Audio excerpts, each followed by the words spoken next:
onde eu, a Mari Cassim e a Rafaela Lopes fazemos parte. Esse projeto nasceu na intenção de tornar a educação perinatal, a conversa, o diálogo sobre parto, mais acessível às mulheres.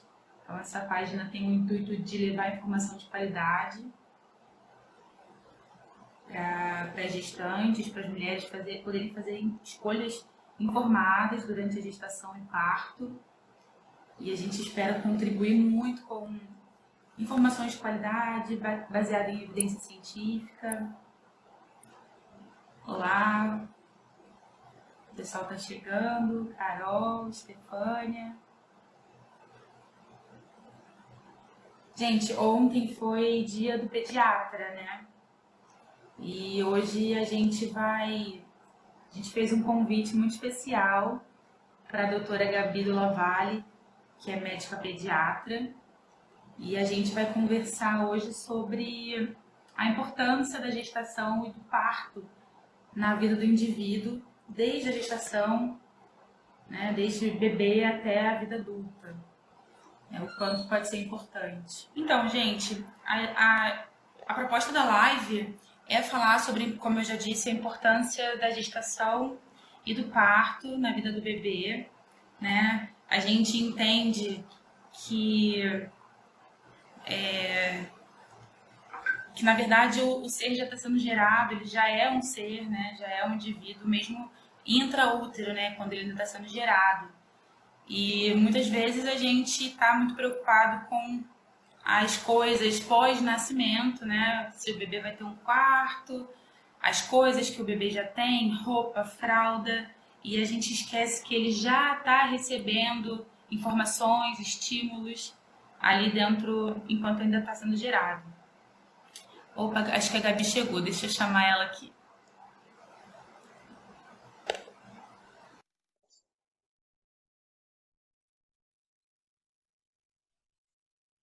Agora sim! Oi, Gabi. Ei, a imagem tá boa? Tô bem, você? Como é que tá a vida de puérpera? Tudo bem? Estamos aqui na atividade. Exercendo o puerpério. Exatamente. Exatamente. Como é que tá sendo o puerpério no meio de uma pandemia? Assim, eu acho que tem seus benefícios, né? Tem os seus lados bons e tem os seus lados ruins. Para a minha família foi muito bom e eu acho que deveria ser um ponto que para todas as puérperas poderia ser positivo, que o marido ele é mais atuante, ele é mais ativo, porque quando tem vó, tem tio, tem periquito, papagaio, todo mundo enfiado na sua casa, o marido fica de coadjuvante ali atrás, só observando tudo que está acontecendo. Mas quando tá só você e ele, ou talvez mais uma pessoa, ele consegue ser muito mais ativo, né? E no meu caso foi só eu e meu marido e deu super certo. Que bom. Não tem para onde correr muito, né? Ele tá lá, ele tem que Tem que participar. chegar junto. Verdade. Gabi, antes de você entrar, eu estava já introduzindo o tema que é muito importante, muito pertinente, inclusive, para as mulheres que já estão gestantes, estão vivendo pandemia, né? Um momento de estresse, de insegurança, né? A gente não sabe como é que vai ser, quando vai acabar. Sim. Elas pensam, às vezes estavam planejando um parto de um jeito, mas devido à pandemia não vai poder ter foto, de repente vai ter que mudar o planejamento, né? Uhum. E que a gente às vezes se preocupa tanto com o nascimento, né? As coisas que vão acontecer depois que o bebê chegar, e se esquece que ele já está recebendo informação enquanto ele está ali. Já tem um ser ali, né? Exatamente. Um ser que tem a sua rotina. Até vi um post que você fez falando sobre a rotina do bebê, né? Ele já tem uma rotina, ele já costuma fazer coisas no mesmo horário. E é difícil, às vezes, a gente conseguir assim, parar para observar a gestação, né? E pensar o quanto isso vai importar, porque aquela vida já começou. E o quanto pode influenciar na vida depois do nascido, né? Certíssimo, certíssimo. Eu estava lendo o efeito da melatonina, que é o hormônio que induz o sono, ele passa pela placenta e ele tende a ter o mesmo ciclo circadiano, o bebê, o feto, da mãe para ele, porque essa melatonina é passada pela placenta. Então você vê, olha a importância do sono na gestação, já influenciando nesse bebê, no sono desse bebê, como vai ser o ciclo circadiano desse bebê. Então é super importante. Super importante. E acaba que na rotina da mãe, né, no momento que ela está mais agitada, se ela está estressada, o bebê também sente e vai tendo um comportamento intrauterino, né? O estresse, ele está diretamente ligado com a modulação neuronal do bebê, do feto. Uma mãe mais estressada, ela tem mais hormônio cortisol passando por essa placenta e fazendo a epigenética, mudando aí aquilo que pode ser modificado no DNA da gente, né? E aí tem propensão para doenças neurológicas maiores, estudos dizem, né? Que ele pode ter mais doenças neurológicas do que uma mãe que não foi submetida a tanto estresse. Um bebê que não foi submetido a tanto estresse materno. Sobre isso, inclusive, eu queria que você explicasse um pouquinho para gente que é leigo nesse assunto de epigenética.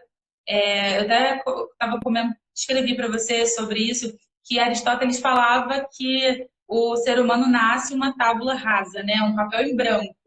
E tudo que ele, após o nascimento, todas as influências que ele sofrer, que vai formar aquele indivíduo. E que, na verdade, começa bem antes, né? Exatamente. Você explica pra gente.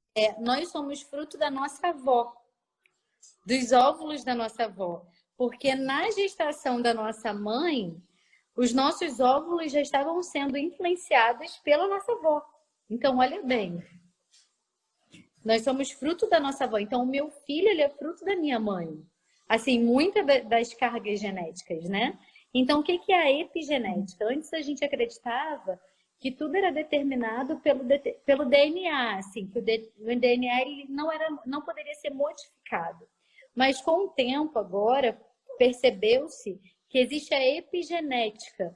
Você consegue, principalmente para as doenças crônicas não transmissíveis, você consegue ter uma modificação do DNA pelo ambiente. E isso tudo começa dentro intrauterino, na barriga, na gestação.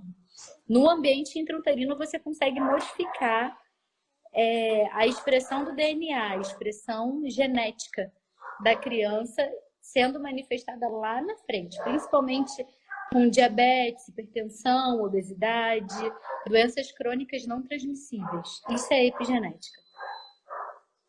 Então, vai muito além da questão comportamental, né? Tem a ver diretamente com doenças, com a saúde da criança, né? Sim, exatamente. Isso tudo envolve tudo que a gente já sabe, né? Que a gente tem ouvido falar muito. Atividade física, alimentação, controle do estresse, sono, tudo que a gente já sabe. Alimentação saudável, tudo que a gente já sabe. Mas, Gabi, o bebê ele experimenta emoções significativas também, não só a questão genética, mas ele consegue sentir isso, realmente influencia nele, pode influenciar pós-nascimento, inclusive?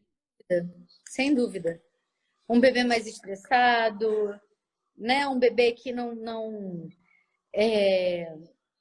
talvez mais irritadiço, um bebê que tem dificuldade aí com essa questão do ciclo circadiano após as 9 semanas de nascido, né? O recém-nascido, ele ainda está se descobrindo quem sou, aonde estou, cadê minha casinha quentinha. Nem entendeu que nasceu ainda. Nem entendeu que nasceu. Então, assim, a gente não tem que esperar muita coisa do recém-nascido, né? Mas é muito importante estabelecer uma rotina e, com certeza, sem dúvida nenhuma, influencia, sem dúvida. O que você acha que, assim, vivendo a pandemia, eu acho que às vezes, é até difícil falar de forma que não pareça um peso para a gestante, né? Que é o que ela tem que fazer, porque ela precisa ficar calma, ela precisa comer bem, é muita coisa, né?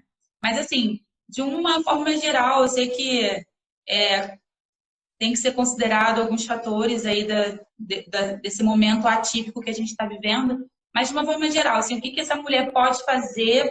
Você já falou um pouquinho que é a alimentação, a atividade física, mas em relação à relação dela com o bebê, assim, é importante que ela se ligue, tenha crie um vínculo com o bebê ainda na gestação?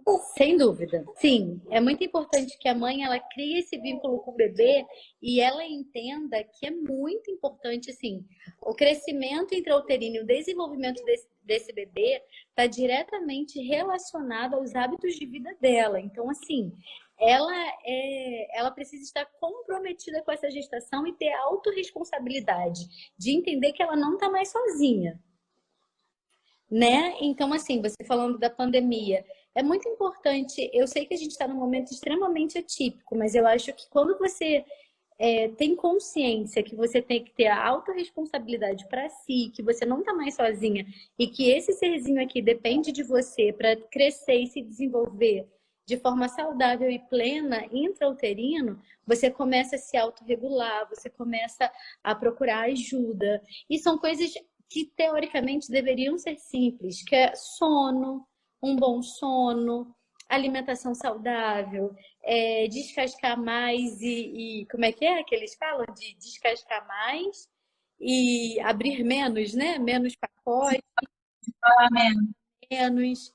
É, um bom acompanhamento no pré-natal, né? As suplementações importantes. É necessário suplementação, por mais que você tenha uma alimentação riquíssima, é importante que você tenha uma boa suplementação também.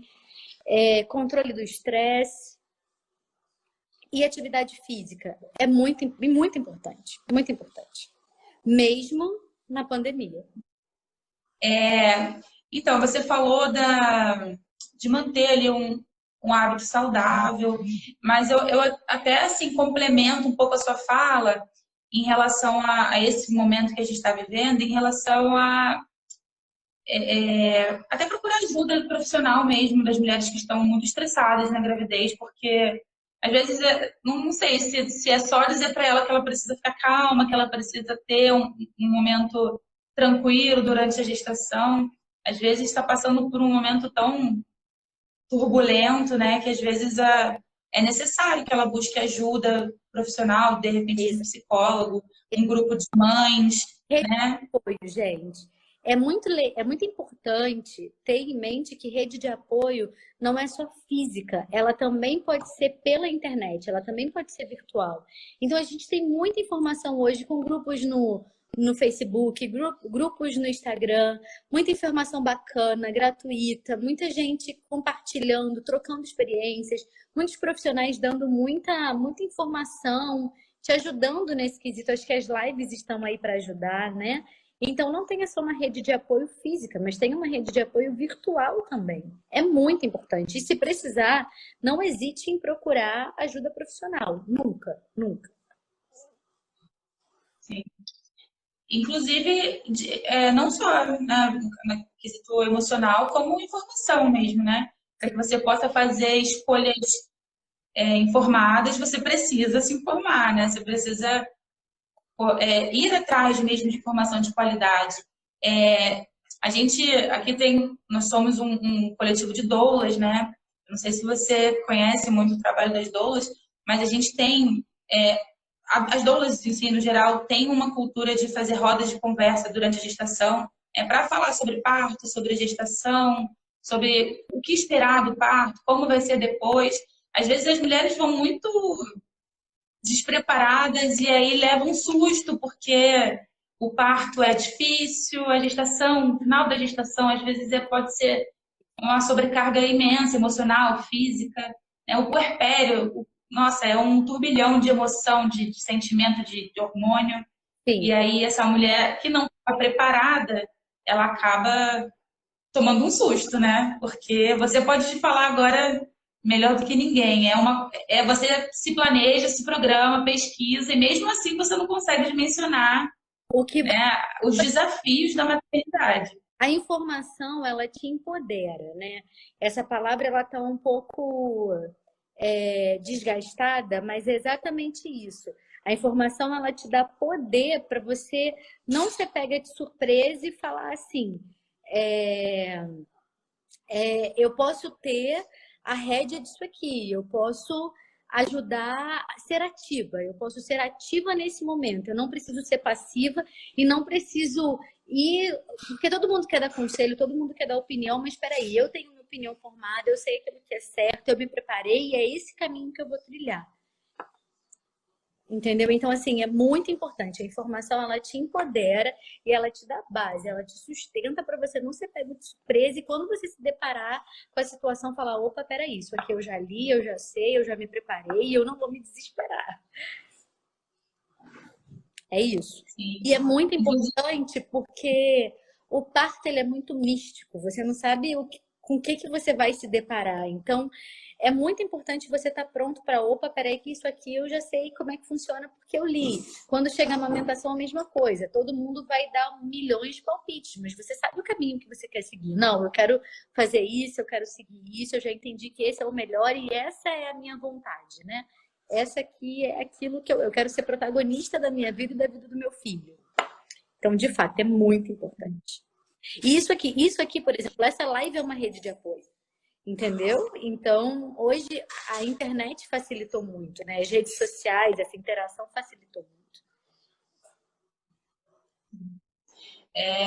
Você falou sobre protagonismo, e assim, vale lembrar que a gente tem ouvido muito falar sobre parto humanizado, sobre humanização do nascimento, e vale ressaltar que os pilares da humanização, o principal pilar é o protagonismo da mulher. Né? Os desejos da mulher serem respeitados, serem ouvidos. E a gente tem uma cultura aqui no Brasil de, de não estar nesse centro, né? Não ter essa escolha. A gente às vezes se entrega muito nas mãos dos médicos, né? Sim, Você ia plenamente e vai, né? Mas eu acho que é muito importante, você, gestante que está nos ouvindo e que vai nos ouvir, pergunte, faça sua listinha, porque quando você chega na frente do médico, parece que você esquece tudo. Então, faça sua listinha, tire suas dúvidas, fala, olha, eu quero assim, eu quero assado, pode ser assim, pode ser assado. Se não puder, você pensa na possibilidade de trocar, se ainda der tempo, não tenha medo, entendeu? Você precisa ser protagonista porque é o seu corpo, é o seu filho, você precisa se sentir confiante daquilo que vai ser feito. Isso é muito importante. A relação médico-paciente, ela é baseada em confiança. Se em algum momento essa relação não tá legal, repensa a troca, repensa numa segunda opinião. Isso é muito importante. Muito importante. tem um comentário aqui que eu vou ler porque foi muito importante para mim ter participado, inclusive. A Carol Santos botou, eu quase me entreguei. É que ela veio de duas cesarianas, né? E ela tinha o sonho de ter o parto normal. E a gente conversou muito durante a gestação. Ela mora em Cabo Frio, eu aqui. Como você disse, a internet possibilita, assim, muitas coisas, né?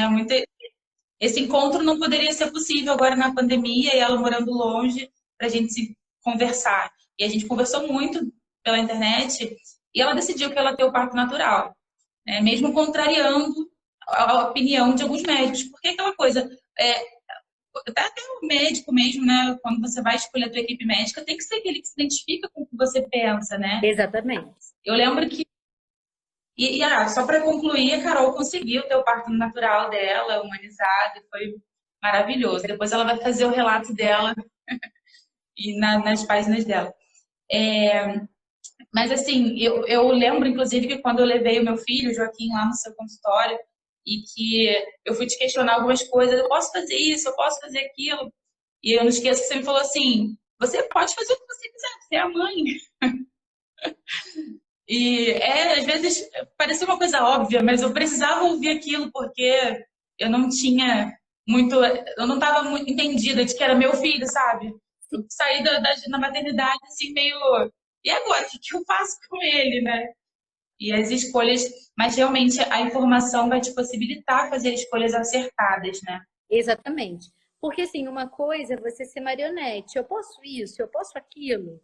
E não refletir. Peraí, eu estou fazendo essa pergunta por quê? Eu acho que eu mesma já tenho a resposta e eu não preciso pedir autorização. entendeu? Então, quando você tem informação, quando você está se sentindo seguro, você tem uma pergunta, às vezes, para você ter um norte, não para você ter um sim ou um não, entendeu? Gabi, agora a gente falou sobre a gestação. Antes de eu até passar para o parto, eu queria só que você falasse uma coisa que eu achei muito legal que você postou no seu Instagram sobre. A gente até falou sobre o vínculo, mas assim, na prática, né? Como que a mãe cria vínculo com o bebê. E acho que você falou sobre conversar, cantar, e a gente às vezes acha que isso é uma coisa meio. Não, Ah, essa menina é hippie, tá fazendo coisas que não. na prática não tem tanta influência assim. E aí você falou que você começou a perceber na sua gestação a rotina que o Gui já tinha, né? E aí você pode se conectar mais com ele.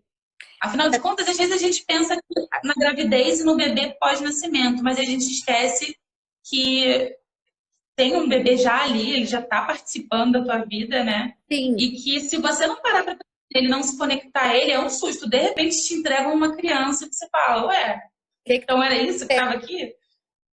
não era o meu intestino que estava mexendo. É, Assim, a criança, ela ouve a partir da 20ª semana de gestação, a partir do 5º mês. E muitos estudos já mostram que a criança reconhece a voz da mãe, reconhece a voz do pai. Tem bebês que quando o pai chega em casa, que fala com o bebê começa a se mexer.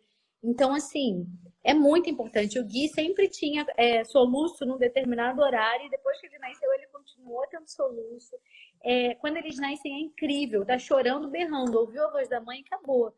Eu tenho isso hoje. Meu filho tá berrando, eu falo, filho, pego no colo, acabou. Ele para de chorar, ele pode estar com quem for, veio para mim. Isso é uma conexão, isso é uma relação. Uma coisa que para mim foi muito boa da pandemia, um lado positivo, eu trabalho 50 horas semanais. E quando eu voltei para casa, eu pude me conectar completamente com ele. Então foi um presente que eu ganhei 2 meses antes, né? De poder ficar em casa e prestar atenção em tudo que estava acontecendo. Então, por mais que a gestante que ainda esteja trabalhando, que precise trabalhar, que precise sair, ela pode fazer isso. Isso é um exercício. Se conectar é um exercício, assim como meditar, como comer bem, praticar atividade física, é um exercício. legal. E agora chegamos no parto, né? Já passamos pela gestação, a mãe, digamos, no ideal, né? Ela teve ali uma boa relação, ela conseguiu fazer criar uma boa rotina para a gestação dela, né, de alimentação, de exercícios. E aí está chegando o parto, ela precisa pensar sobre isso, porque a gente conversou até um pouquinho sobre isso antes. A OMS, a Organização Mundial de Saúde, ela sugere, ela recomenda, né, que dentro dos países a taxa de cesariana seja entre 10% e 15%. Né? E aqui no Brasil a gente é bicampeão mundial de cesarianas, com 86% de cesarianas. E que muitas delas são eletivas, né? As mulheres escolhem a cesariana. Claro que a cesariana salva vidas, a gente até já falou sobre isso. Ela vem, às vezes, muito bem recomendada, muito bem indicada, mas virou uma cultura aqui no Brasil, né? A gente trocou os números, as taxas estão trocadas. A taxa que era para ser de cesariana, hoje a gente tem de parto normal aqui no Brasil. E aí, assim, eu acho que isso se deve também à questão da informação, né? Quando a mulher para pensar que a escolha do parto não envolve só a rotina dela, os medos dela, as expectativas dela, né? Que tem uma outra pessoa que também está envolvida naquele cenário, naquele evento, eu acho que ela consegue às vezes até superar o medo e fazer a escolha mais acertada para ela e para o bebê. E aí, dentro desse tema, eu queria que você falasse um pouco sobre os benefícios, né? O que acontece com o bebê no parto normal, nas contrações, né? Por que o parto fisiológico tem benefícios para o bebê e o quanto isso pode influenciar na vida dele pós-nascido e inclusive na vida adulta, né? Que tem alguns estudos que mostram que essa influência perdura, né? Não, sem dúvida. Isso é sem dúvida, sem dúvida. O que que acontece? Eu acho que todo mundo que tem 30 anos nasceu de parto cesáreo. Eu acho que foram poucos que nasceram de parto normal. Então, a cultura do parto cesáreo ele já vem de um tempo. E a gente sofre influência da nossa família, das nossas mães, e elas têm muito medo de parto normal. São aqueles relatos horrorosos de violência obstétrica, porque a tua tia, porque a fulana, porque a minha vizinha foi assim, foi assado, foi horrível, você vai fazer cesárea de qualquer jeito, você é maluca, não acredito. Só que com a informação, volta-se para o parto normal, para o parto vaginal, na verdade, né? E para os seus benefícios. Ele é o natural, ele é o fisiológico, como você falou. E eu acho que hoje o principal que está fazendo as mulheres repensarem o parto normal é a questão da microbiota intestinal. Hoje, o maior órgão de imunidade do nosso organismo é o intestino. E o intestino ele é colonizado por bactérias boas, que se chama microbiota. E essa microbiota ela é formada principalmente no momento do nascimento. Você tem a colonização desse intestino. Quando nasce por via vaginal, ele é colonizado pelas bactérias da vagina da mãe, do canal do parto. Pela cesárea já foi feito estudos que o bebê ele é colonizado principalmente pelas bactérias do centro cirúrgico. E isso tem influência em doenças alérgicas, em doenças imunológicas. Isso muda muita coisa, principalmente em questão de imunidades e alergias. Uma das teorias é que o aumento das alergias de rinite, de asma, da prevalência hoje, né? E as doenças alimentares, as alergias alimentares, a alergia à proteína do leite, se deve pela alteração da microbiota. Isso não é somente isso, mas é uma das vertentes, é um dos estudos, das possibilidades. Então, eu acho que o que tem encorajado as mulheres é, de fato, a informação e pensar, bom, eu quero favorecer o melhor para o meu filho. Né? Então, a questão das contrações, as contrações elas vão preparando o pulmão do bebezinho que vai passando ali pelo canal de parto, vai sendo recebendo essa contração e preparando para ele respirar quando ele nascer. Então, assim, o parto vaginal, ele é o fisiológico, ele de fato é o melhor para a mãe e para o filho. Eu falo, você escolhe quando que você vai sofrer. Ou você sofre antes no trabalho de parto, ou você sofre depois da cirurgia da cesárea. Aí tem que fazer uma escolha. E cesárea não é fácil. O pós-operatório não é nada fácil. Eu acho que o parto normal não é nada fácil. E a cesárea também não é nada fácil. Então, assim, a gente tem que entender que o nome é trabalho de parto. É trabalho.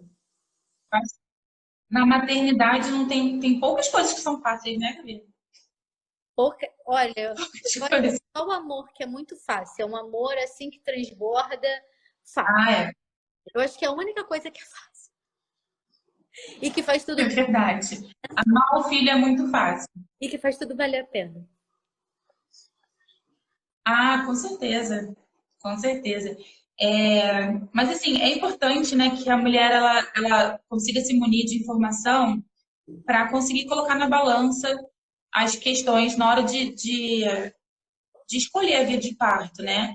Porque se a gente parar para pensar, o parto natural ele não é bem uma escolha, né? É natural do teu corpo, ele vai caminhar, é o final de um ciclo, né? O final do ciclo da gestação, ele vai culminar no parto natural. E aí, claro que existem algumas intercorrências, e que bom que nós temos, né, a ciência ao nosso favor, que evoluiu tanto e tem a possibilidade da cesariana para salvar vidas. Mas quando a gente para pensar também que existem mulheres que têm outras questões com o corpo, que já sofreram abuso e que não querem passar mesmo pela questão do parto vaginal, né, não quer se passar por aquele momento, eu acho que é importante, de qualquer maneira, ela estudar para saber e também saber dos riscos que a cesariana traz, né? Eu acompanhei um parto que a gestante ela já estava em trabalho de parto, né? E o pai precisou assinar a internação.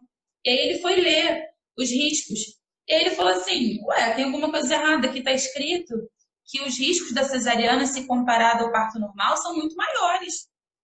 Aí eu, ué, é isso, né? Lembra? A gente conversou sobre isso.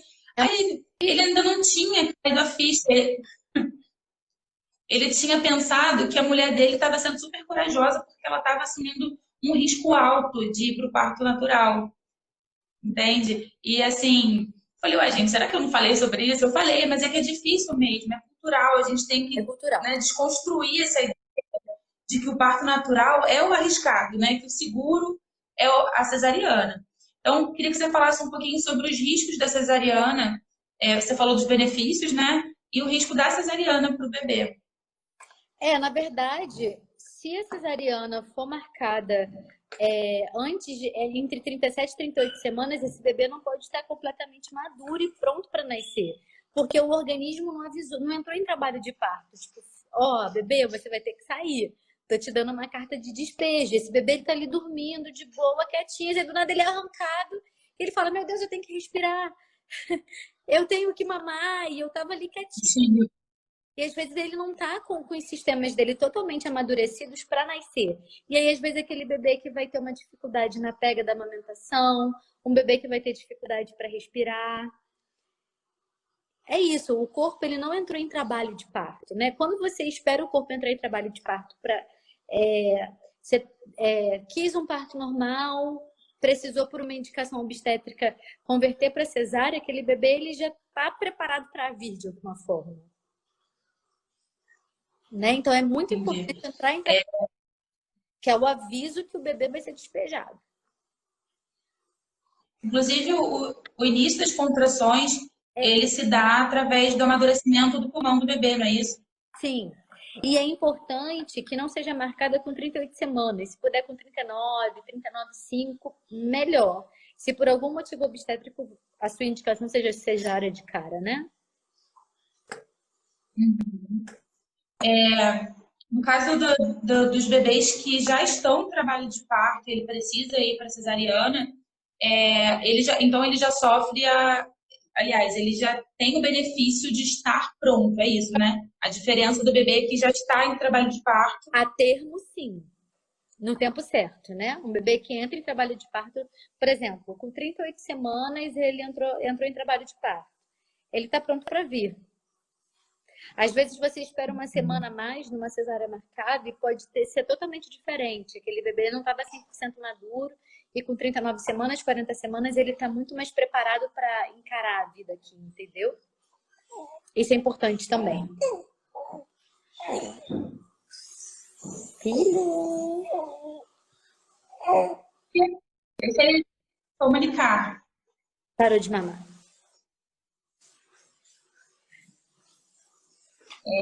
E a passagem no canal vaginal, acho que não sei se você falou, mas você não falou exatamente qual é o benefício do bebê passar pelo canal vaginal.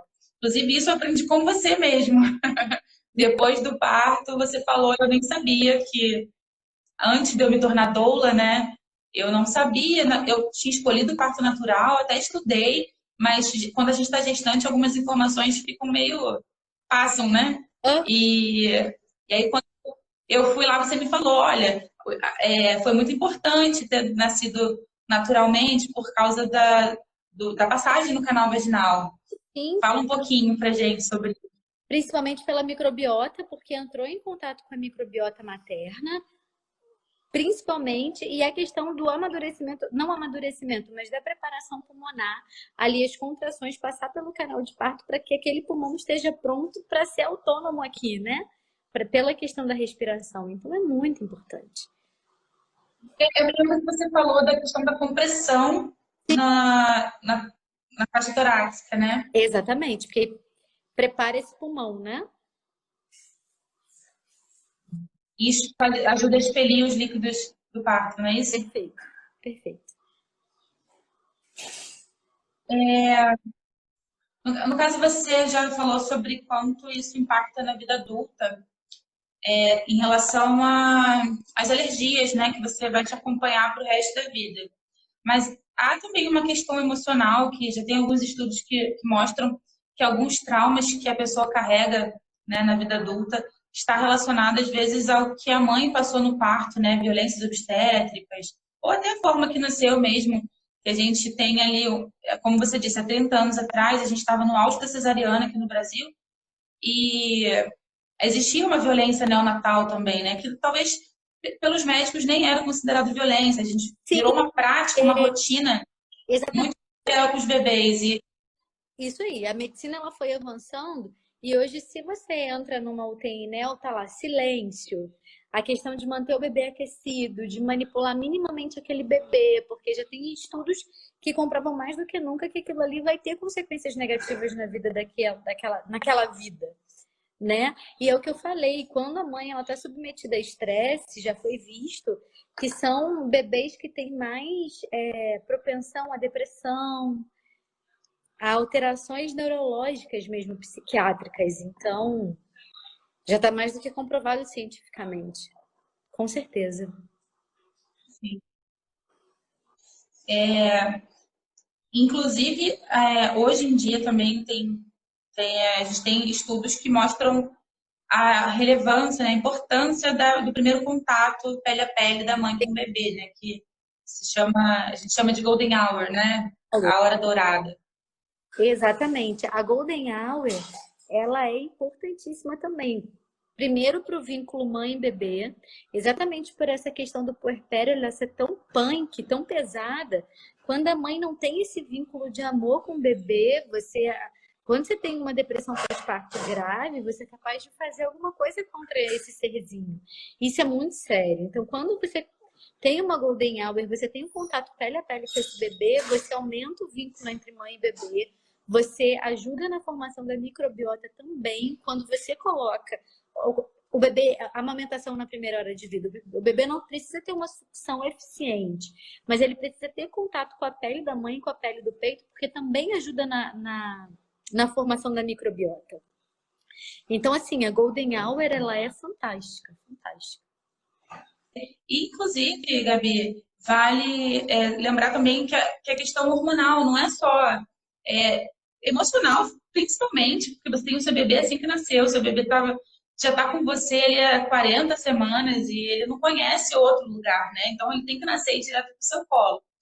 Mas ele favorece também a questão da descida do leite, né? Ele aumenta a produção de ocitocina, que é o hormônio que ajuda na injeção do leite. E isso pode favorecer o restante da amamentação. Os próximos 2 anos de amamentação, no mínimo, podem ser influenciados por esse momento, né? Exatamente. Exatamente. Perfeito. Perfeito. Bom, agora, já que a gente está falando de aleitamento, queria que você falasse um pouquinho. Agora a gente já entrou, o bebê já nasceu, já está no colinho da mãe, já teve uma boa experiência de parto. E sobre a questão da amamentação durante os primeiros 2 anos.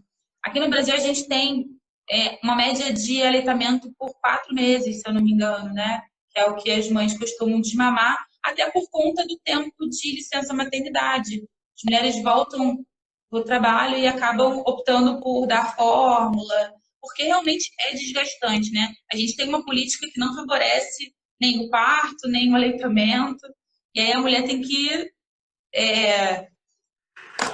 fazer um jogo de cintura para conseguir atender o. Na Pode falar. verdade, a média de aleitamento materno exclusivo no Brasil é de aproximadamente 50 dias. 50 dias. Enquanto Menos a OMS, a Sociedade Brasileira de Pediatria, americana, enfim, todas as sociedades elas recomendam aleitamento materno exclusivo até os 6 meses e complementar até os 2 anos. As nossas leis trabalhistas nos deixam em casa por 4 meses. Então, são muito poucas as mulheres que conseguem ficar em casa 6 meses com seus filhos, né? Então, assim, e é algo fundamental, exatamente, principalmente pela epigenética. Quanto mais leite materno você der para o seu filho, mais você está programando ele metabolicamente, positivamente, para o futuro, para as doenças crônicas não transmissíveis, né? Então, assim, é fundamental, é ouro líquido. Se você puder se empenhar tudo de si pelo aleitamento, tudo e mais um pouco. É muito desgastante. Eu tô aqui com o Guigui, eu poderia muito bem estar sem ele, porque ele estava mamando, ele tinha acabado de acordar. Não é fácil, é uma entrega. Mas eu acho que se tem um legado que você pode deixar para o seu filho é o seu leite, é a amamentação. Se tiver que escolher um legado. E a gente sabe que, assim, é um desafio cansativo, porque demanda muito da mulher. A mulher que já não tem apoio às vezes, familiar, não tem apoio de políticas públicas mesmo que favoreçam ela estar em casa para poder cuidar desse bebê. Mas também eu acho que vale ela se informar também para essa fase, né? E aí também se conta com alguns profissionais. Tem a escolha do pediatra, que é o pediatra que vai apoiar para a amamentação, porque a gente sabe que tem alguns pediatras que não são muito atualizados e que já recomendam fórmula de rotina. Isso é uma realidade aqui Sim. no Brasil, né? Sim. E escolher um pediatra pró-amamentação, uma doula que vai te acompanhar durante. Pode ser um apoio emocional e físico para você durante a amamentação. E as consultoras de amamentação também, que conseguem dar dicas de manejo, de estratégias, Sim. às vezes de pega, de como estimular a produção, né? Algumas coisas que podem ajudar essa mulher, porque Vamos lá, para atrapalhar já tem bastante coisa, né? vamos. A questão dos bicos artificiais. A gente pode pontuar qual é o caminho para o sucesso da amamentação. Informação, rede de apoio, profissional, a doula e a consultora de amamentação. São esses 4. Fundamentais para o sucesso da amamentação. Só também pontuar que às vezes é importante essa mulher, às vezes não, sempre, né? É muito importante a informação até para elas fugir de algumas ciladas assim para amamentação. A chupeta, a mamadeira, os bicos artificiais que não são recomendados pela Sociedade de Pediatria aqui no Brasil, Não. e que às vezes, que inclusive quando compra a mamadeira vem escrito lá, né? O Ministério da Saúde recomenda a amamentação exclusiva, aleitamento materno até os 2 anos de idade. E que mesmo assim, a indústria é super forte, né? Quando a gente faz um chá de bebê, na lista vem lá, uma chupeta, mamadeira. Sim. Então, assim, se essa mulher puder fugir, né, dessas armadilhas que podem dificultar a amamentação, causar confusão de bico, confusão de fluxo, é muito importante que ela faça. Muito. E outra coisa também que é legal falar é que muitas vezes aqui, culturalmente, né, os amigos, as mães, as vizinhas, quando a gente passa de 6 meses amamentando, é comum dizer que você está fazendo uma amamentação prolongada. Né? Ou até quando você está chegando a 2 anos, você está fazendo uma amamentação prolongada. E que, na verdade, a OMS, o Ministério da Saúde, como você falou, as outras sociedades recomendam a amamentação até no mínimo 2 anos. Prolongada. Então, a verdade é que se para antes, você parou precocemente, né? Exatamente. Se você passa de 2 anos, você saiu do mínimo, você ainda não está na amamentação prolongada. Não existe amamentação prolongada. É isso. Se você for pensar se tem alguma definição de amamentação prolongada, é a partir dos 2 anos. E uma coisa Pelo menos, né? Pelo menos. E tem uma coisa muito legal, é que leite não fica fraco e não vira água. Ele se adapta às necessidades da idade, dos meses. Nunca vai ser fraco e nunca vai virar água. Nunca, nunca. Ele sempre vai ser uma fonte inesgotável de tudo que seu filho precisa. Sempre, sempre. As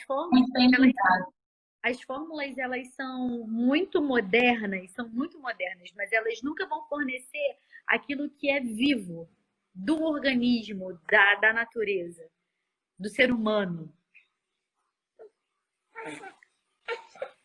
Fora que a amamentação, ela propicia um vínculo maior entre mãe e bebê. Sem dúvida.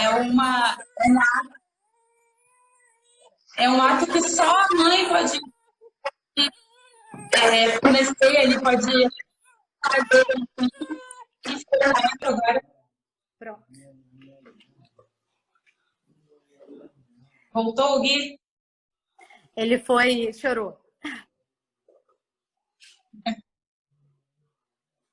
Colo de mãe não tem igual, né, Gabi? não Não tem. adianta, às vezes alguém tenta dar um descanso pra gente, mas não é a mesma coisa. Os filhos Não, reclamam.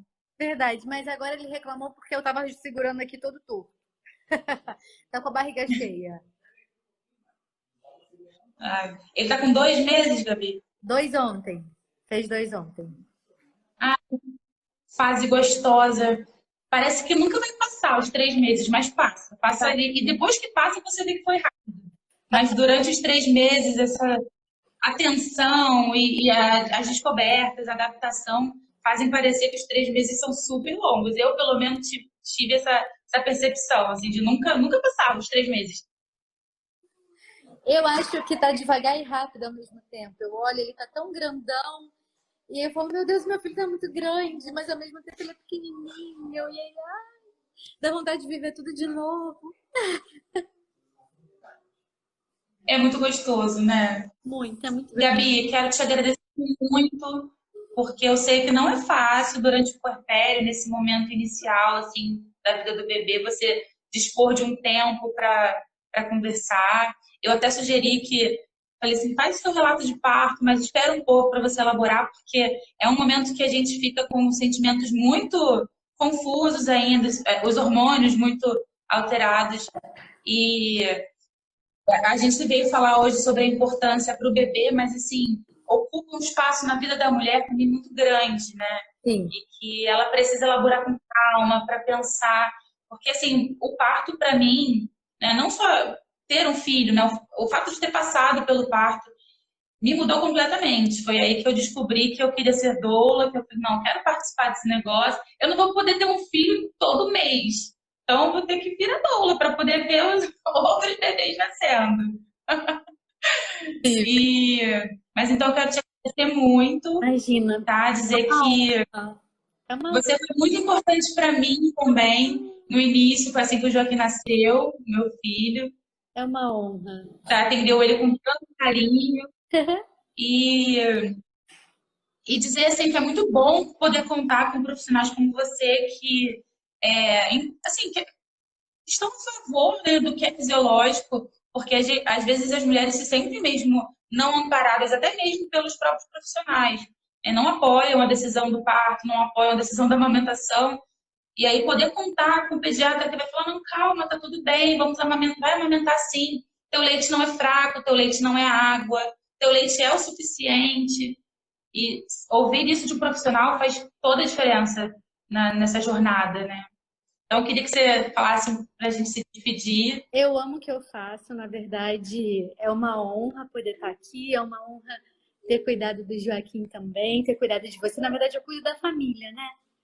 Então, Verdade. ontem, como foi o dia do pediatra, eu recebi tantas felicitações e eu falei, na verdade, eu que agradeço pela confiança, por confiarem em mim, por me escolherem e me dar a alegria, a honra, o prazer de cuidar de cada família que me escolhe, sabe? É uma alegria muito grande.